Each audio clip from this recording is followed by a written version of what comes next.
Hello friends, नमस्कार। कैसे हैं आप सभी? आई होप आप सभी बहुत अच्छे होंगे। तो फ्रेंड्स, आज मैं लगाने वाली हूँ गर्मियों के सीड्स, जिसमें मैं क्या क्या लेकर के आई हूँ वो पूरा बताऊंगी। गर्मियों के सीड्स कैसे लगाना है, मैं कैसे लगाती हूँ, मैंने मिट्टी कैसी बनाई है, क्या क्या आपको केयर करनी है सीड्स को ग्रो करते समय, पूरी जानकारी दूंगी। तो वीडियो को पूरा देखिएगा बिना स्किप किए। और आपसे एक छोटी सी रिक्वेस्ट है कि अगर आप मेरे चैनल पर न्यू हैं तो इसे सब्सक्राइब कर लीजिएगा और बेल आइकन ऑल पे प्रेस कर लीजिएगा, जिससे आने वाली वीडियो की नोटिफिकेशन आप तक डायरेक्टली पहुंच सके और आप मेरे वीडियो को सबसे पहले देख पाएं। तो फ्रेंड्स, गर्मी की जो सब्जियां हैं उसमें मैं लगाने वाली हूँ सबसे पहले क्यूकम्बर, टिंडा, पालक, धनिया, गवारफली जिसे क्लस्टर बीन्स भी कहते हैं, और भिंडी। ये सारी चीजें लगाने वाली हूँ। तो कुछ सब्जियां मैं आपको इस वीडियो में ग्रो करके दिखाऊंगी, बस उसी तरीके से आपको अदर सारी सब्जियां ग्रो करनी है। तो यहाँ पर देखिए, मैंने क्यूकम्बर के सीड्स लिए हैं। फ्रेंड्स, मैंने ये सीड्स ज्यादा कॉस्टली भी नहीं परचेज किए हैं। अगर आप ये सोच रहे हैं कि 100-150 रुपए में, 200 रुपए में सीड्स आएगा, इससे अच्छा तो हम मार्केट से सब्जियां ही खरीद ले, तो नहीं। आप मेरी बात ध्यान से सुनिए। आप अपने पास के किसी भी बीज मार्केट में जाइए, वहां से आप सिर्फ 10 रुपीज के सीड्स खरीदिए, और ये 10 रुपीज के सीड्स मैं आपको गारंटी के साथ कह सकती हूँ कि आप अनगिनत बार ग्रो कर सकते हैं। और ये देखिए, 10 रुपीज के ही यहाँ पर पालक के सीड्स हैं, और 10 रुपीज के ही क्यूकम्बर के सीड्स हैं। जितने भी आप यहाँ पर पैकेट में जो सीड्स देख रहे हैं, सारे 10-10 रुपीज के ही है, इससे ज्यादा कॉस्टली नहीं है। यहाँ पर ये देखिए, ग्वारफली के सीड्स हैं, टेंसी के सीड्स है ग्रीन कलर के, और भिंडी के सीड्स है ग्रीन कलर के। तो फ्रेंड्स, बिल्कुल भी महंगे नहीं है ये सीड्स, बहुत ही चीप है, बहुत ही सस्ते हैं, बिल्कुल भी महंगे नहीं है। तो देखिए, गर्मियों के सीड्स, अगर गर्मियों की सब्जियां आप ग्रो कर रहे हैं, गर्मियों के सीड्स ग्रो कर रहे हैं, तो क्या क्या सावधानी रखनी है वो मैं बताती हूँ। सबसे पहले मिट्टी की बात करते हैं।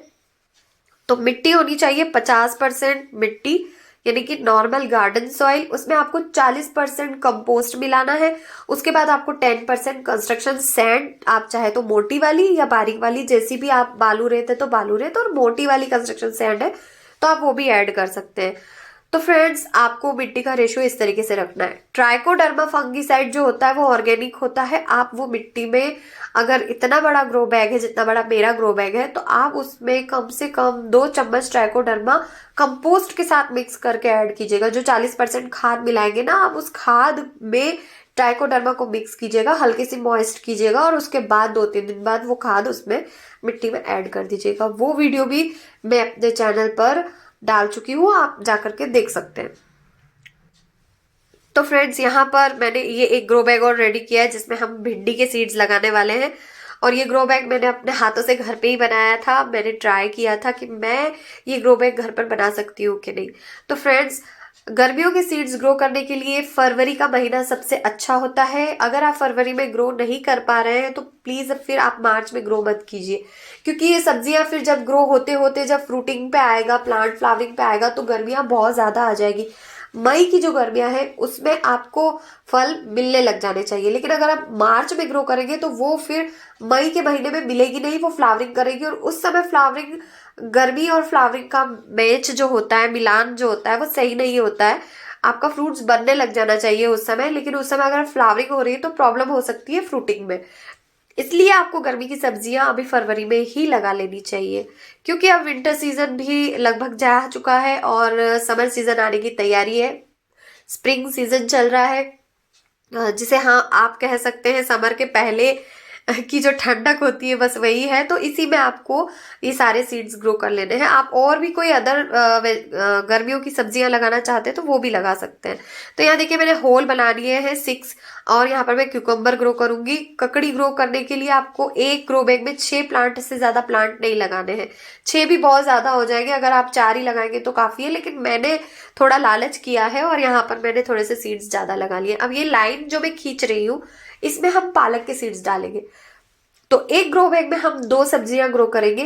क्यों, मैं आपको बताती हूँ। क्योंकि पालक जो होता है, उसकी जो रूट्स होती है वो ज्यादा गहरी नहीं जाती है, वो ऊपर कम से कम 5-6 इंच तक ही रहती है। अगर ज्यादा बड़ा पालक भी हो जाता है ना, तो वो 6 इंच तक ही रहती है।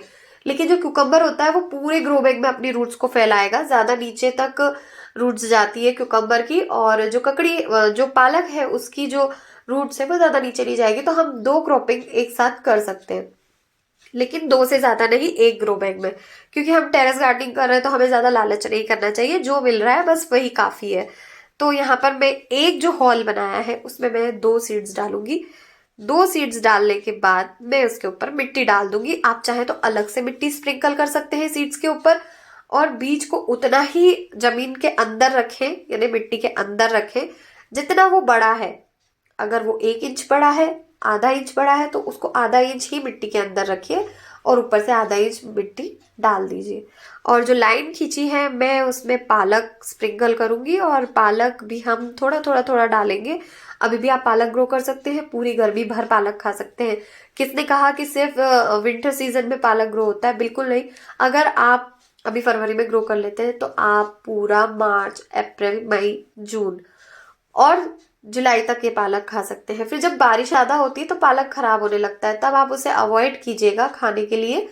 बाकी हाँ, अगर प्लांट रहेंगे तो बारिशों के बाद फिर से वही पालक ग्रो हो जाएगा, लेकिन हम विंटर सीजन में फिर से नया पालक ग्रो करेंगे। एक तो हम अभी करेंगे, एक विंटर सीजन में करेंगे। तो बस ये पहले का जो मेरा पालक था वो मैंने हटा दिया है।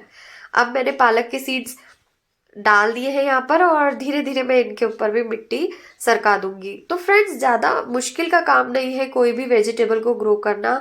लेकिन हाँ, गर्मियों की वेजिटेबल ग्रो करने की कुछ एक ऐसी टिप्स मैं यहाँ आपको बताने वाली हूँ जिसे देखकर आप खुश हो जाएंगे और आप भी अपने घर में वेजिटेबल ग्रो करेंगे। सीडलिंग तैयार मत कीजिएगा, आप मेरी बात मानिएगा। गर्मियों की जो सब्जियां लगा रहे हैं वो डायरेक्ट बेग में लगाइए, पॉट में लगाइए, क्योंकि आप ट्रांसप्लांट करेंगे तो आपको 2 प्रॉब्लम हो सकती है। एक तो ट्रांसप्लांट करते समय पौधा गर्मी की हीट की वजह से मुरझा सकता है, मर सकता है। दूसरा ये कि सीड जर्मिनेशन में प्रॉब्लम आती है।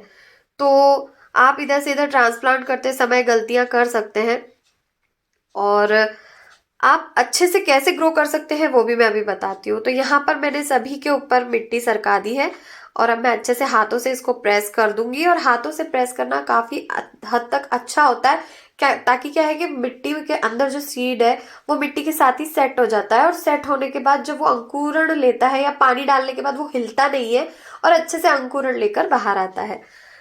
तो फ्रेंड्स देखिए, यहाँ पर एक टिप्स और मैं ये दूंगी कि अगर आप पानी डाल रहे हैं तो थोड़ा इस तरीके से डालिए, अगर पाइप से डाल रहे हैं तो। और अगर पाइप से नहीं और आप खुंचे से या हाथ से आप पानी डाल रहे हैं तो वो और अच्छा होता है। तो खुंचे से मैं इस तरीके से डाल रही हूँ ताकि किसी भी बीज के ऊपर ज्यादा पानी का प्रेशर ना पड़े। तो बीज के ऊपर ज्यादा पानी का प्रेशर, मिट्टी के ऊपर ज्यादा प्रेशर नहीं पड़ना चाहिए। हल्के हाथ से पानी डालिए ताकि मिट्टी ज्यादा हिले नहीं और बीज तक अच्छे से पानी चला जाए। पानी हमें इतना देना है कि दोबारा तभी पानी दे जब मिट्टी ऊपर से 1 इंच सूख जाए, तब हमें उसमें पानी देना है। क्यों? क्योंकि जो सीड्स होता है उसको सिर्फ नमी चाहिए, उसे ज्यादा पानी नहीं चाहिए। उसने रूट्स नहीं बनाई है, रूट्स वाला जो प्लांट होता है उसको ज्यादा पानी चाहिए होता है। तो हम सिर्फ 1 इंच मिट्टी सूखने पर ही पानी देंगे, और यहाँ पर ऊपर से हम किसी भी कपड़े से या किसी भी बैग से, पॉली बैग से, या जो बोरी होती है ना, टाट होती है, उससे ढक सकते हैं।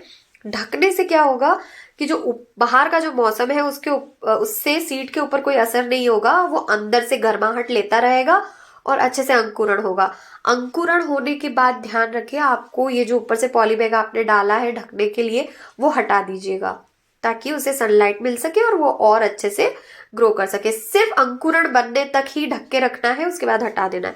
यहाँ पर देखिए, चारों तरफ लाइन बना के मैंने क्लस्टर बीन्स लगा दी है, और क्लस्टर बीन्स लगाने के बाद जिस तरीके से पालक लगाया, देखिए एक तरफ पालक लगाया, एक तरफ क्लस्टर बीन्स। तो 2 ग्रो बैग में मैंने एक तरफ क्लस्टर बीन्स, एक तरफ क्यूकम्बर, और दोनों में थोड़ा थोड़ा पालक हो जाएगा।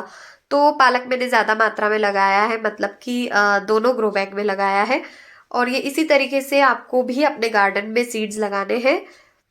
कोई ज्यादा मुश्किल का काम नहीं है प्लांट्स को ग्रो करना। बस एक ध्यान रखिएगा बात का, पानी देने का, क्योंकि गर्मियों की सीड्स लगा रहे हैं आप। तो प्लांट के जो ये सीड्स हैं, ये सूखने नहीं चाहिए, ऊपर से मिट्टी ज्यादा सूखनी नहीं चाहिए। लेकिन पानी भी तभी देना है जब ये मिट्टी सूखने लगे। तो ज्यादा ओवर वाटरिंग नहीं होनी चाहिए, अंडर वाटरिंग नहीं होनी चाहिए, दोनों चीज का ध्यान रखना। और सीड्स लगाने के बाद इस तरीके से अच्छे से हल्के हाथ से प्रेस कर दीजिए, तो सीड सेट हो जाएगा। पानी डालने पर वो अपनी जगह से नहीं सरकेगा। यहाँ पर मैंने साइडों में पालक के सीड्स लगाए हैं, उनको भी हम अच्छे से मिट्टी सरका के सेट कर देंगे।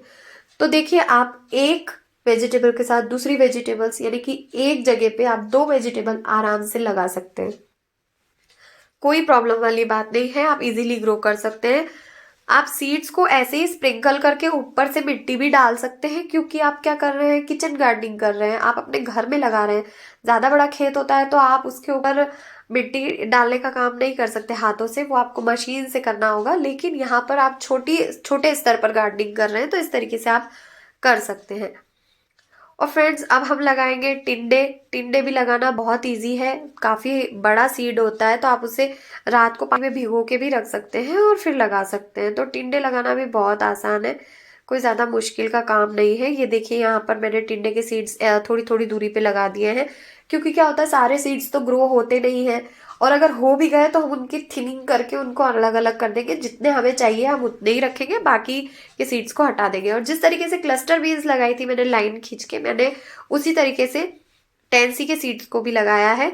और उसके पास मैंने धनिया के सीड्स लगाए हैं, जहां मैंने पालक के सीड्स जैसे लगाए थे उसी तरीके से मैंने यहाँ पर धनिया के सीड्स लगाए हैं, ताकि आसपास धनिया हो जाएगा और बीच में जो टेंसी की बेल होगी या जो भी प्लांट होगा वो बीच में अच्छे से ग्रो करेगा। तो इसमें भी मैंने 2 तरह की सब्जियां लगा दी है, एक तो धनिया है और एक टेंसी है, और उसको भी लगाने का वही तरीका है। अब हम इसके ऊपर मिट्टी डाल देंगे और अच्छे से हल्के हाथ से प्रेस कर देंगे। धनिया के सीड्स भी हम पालक के सीड्स की तरह स्प्रिंकल करेंगे और उसके ऊपर हल्के हाथ से मिट्टी सरका देंगे। आपको सीड को उतना ही मिट्टी के अंदर रखना है जितना उसका साइज बड़ा है। आप उससे ज्यादा अंदर गहराई में डाल देंगे तो प्रॉब्लम आएगी, और ज्यादा प्रॉब्लम आने की वजह से सीड ग्रो भी नहीं करेगा। तो फ्रेंड्स इन सब चीज़ों का आपको ध्यान रखना है, ध्यान रखेंगे तो आप अच्छे से प्लांट को ग्रो कर पाएंगे। और इसी तरीके से आपको भिंडी के भी सीड्स लगाना है। मैंने तो इसी तरीके से भिंडी के सीड्स लगाए हैं। जो नया ग्रो बैग मैंने अभी लगाया है, जो मैंने अपने हाथ से बनाया था, उसमें मैंने भिंडी के सीड्स लगाए हैं और 2 पॉट में और लगाए हैं। तो इसी तरीके से सारे सीड्स आपको ग्रो करने हैं। आई होप फ्रेंड्स आपको ये सीड्स लगाने का तरीका पसंद आया होगा। देखिए मैंने जो पॉली बैग्स हैं उनसे इनको ढक दिया है, ताकि अच्छे से अंकुरण बन सके, अंदर से गर्माहट ले सके, ऊपर के मौसम का कोई असर ना हो, ना गर्मी का ना ठंड का। तो इसी तरीके से आपको भी सीड्स लगाने हैं। पानी डाल के ढक दीजिए इसको, ठीक है। दूसरी बार पानी तभी देना है जब इसकी मिट्टी सूख जाएगी। तो उठा उठा के देखते रहिएगा। आई होप आज का ये वीडियो आपको पसंद आया होगा।